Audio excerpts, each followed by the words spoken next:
Sejarah asal-usul terbentuknya Kabupaten Kediri, Jawa Timur. Asal-usul Kabupaten Kediri. Kisah dari Provinsi Jawa Timur. Kabupaten Kediri adalah salah satu kabupaten di Provinsi Jawa Timur, Indonesia. Tepat di bagian tengah wilayah Kabupaten Kediri melintas Sungai Brantas yang membelah wilayah Kabupaten Kediri menjadi dua bagian, yaitu bagian barat Sungai Brantas dan bagian timur Sungai Brantas. Kabupaten Kediri terkenal sebagai kota tahu. Hal ini karena di Kediri disebut-sebut sebagai pelopor pembuatan tahu sejak dulu. Sama halnya daerah lain, Kediri juga memiliki cerita asal-usul. Pemberian nama Kediri. Asal-usul nama Kediri sendiri banyak ragam versinya.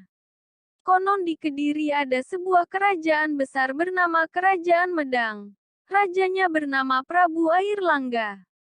Prabu Airlangga berasal dari Pulau Bali. Ia adalah seorang putra raja di Bali. Ia menjadi Raja Medang karena menikah dengan putri Raja Medang. Saat usia Prabu Airlangga sudah tua seperti orang Hindu lainnya, ia juga ingin bertapa, akan tetapi ia harus menyerahkan tahta kerajaannya terlebih dahulu. Tidak ada yang lain, tahta kerajaan Medang akan diserahkan pada putri semata wayangnya. Ia putri yang cantik jelita bernama Putri Dia Sang Ramawijaya. Akan tetapi Putri Dia Sang Ramawijaya menolak keinginan ayahnya. Ia tidak punya keinginan menjadi raja, justru sang putri ingin menjadi seorang pertapa.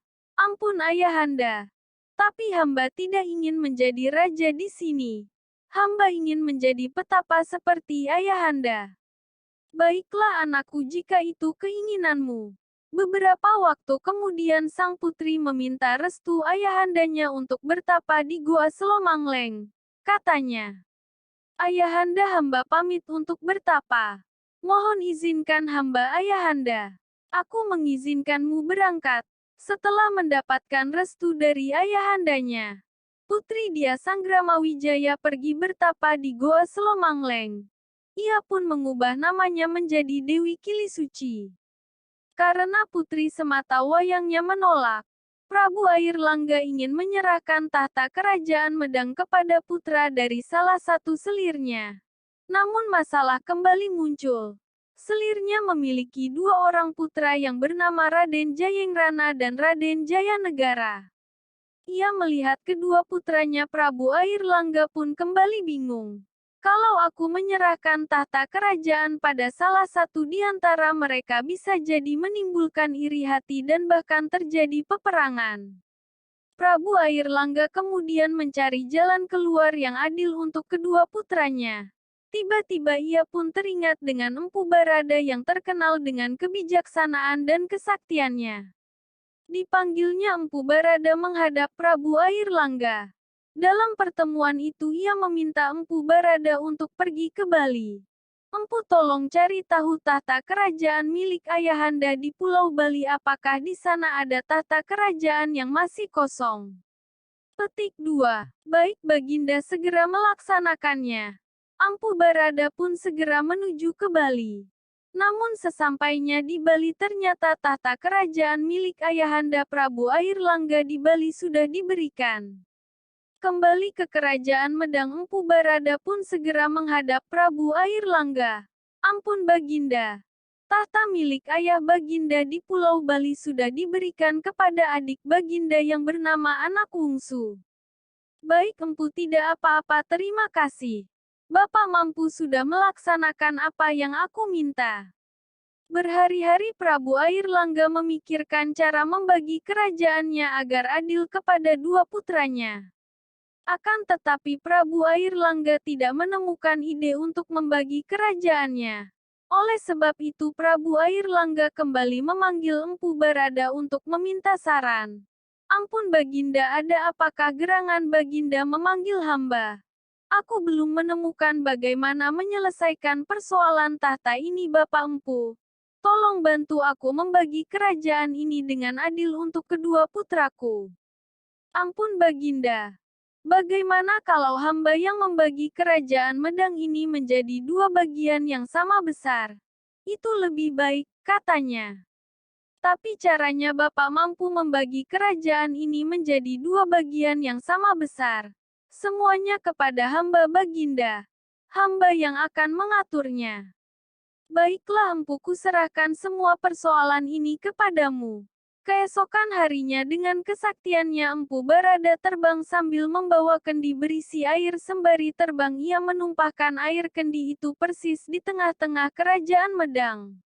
Ajaibnya tanah yang terkena tumpahan air kendi langsung berubah menjadi aliran air yang deras. Aliran semakin lama semakin besar dan deras hingga membentuk sebuah sungai. Dengan adanya sungai tersebut kerajaan Medang terbagi menjadi dua bagian. Ya ampun Baginda, hamba sudah selesai membuat batas kerajaan menjadi dua bagian yang sama besar. Terima kasih Empu, kau sudah menyelesaikan masalah ini. Setelah mendapat laporan dari Empu Barada, Prabu Airlangga pun segera menyerahkan dua bagian dari kerajaan Medang itu kepada Raden Jayengrana dan Raden Jayanegara. Kini kuserahkan tahta kerajaan kepada kalian. Bagian kerajaan Medang sebelah timur sungai. Aku serahkan kepada putraku Raden Jayengrana. Kerajaannya itu aku beri nama Kerajaan Jenggala, sedangkan bagian barat sungai aku serahkan kepada putraku Raden Jayanagara. Kerajaan itu kuberi nama Kerajaan Panjalukadiri. Setelah tahta kerajaan resmi diserahkan pada kedua putranya, Prabu Airlangga pun dengan senang hati pergi bertapa ke Pucangan. Selama masa bertapa ia mengganti namanya menjadi Maharesi Gentayu. Begitulah sikap seorang pemimpin, ia harus menjadi pemimpin yang adil dan tidak terburu-buru dalam mengambil keputusan. Ketika ditimpa masalah pun tidak panik. Ia tidak sungkan untuk meminta saran dari orang lain tanpa memandang status orang lain seperti yang dilakukan Prabu Airlangga. Kini dua tempat kerajaan tersebut menjadi Kabupaten Kediri. Nama Kediri sendiri berasal dari Kediri. Kata diri yang berarti ada atau berdiri dan mendapat awalan K menjadi Kediri. Dalam bahasa Jawa kuno berarti menjadi raja. Kediri juga dapat berarti mandiri atau berdiri tegak, berkepribadian atau bersuasembada. Kabupaten Kediri adalah gabungan antara Kerajaan Jenggala dan Kerajaan Panjalukadiri dengan sungai berantas membelah di tengahnya. Dari selatan hingga ke utara dengan panjang 7 km. Sekian sudah, terima kasih. Tetap pantengin channel Wong Deso TV ya guys. Jangan lupa like, komen, dan subscriber.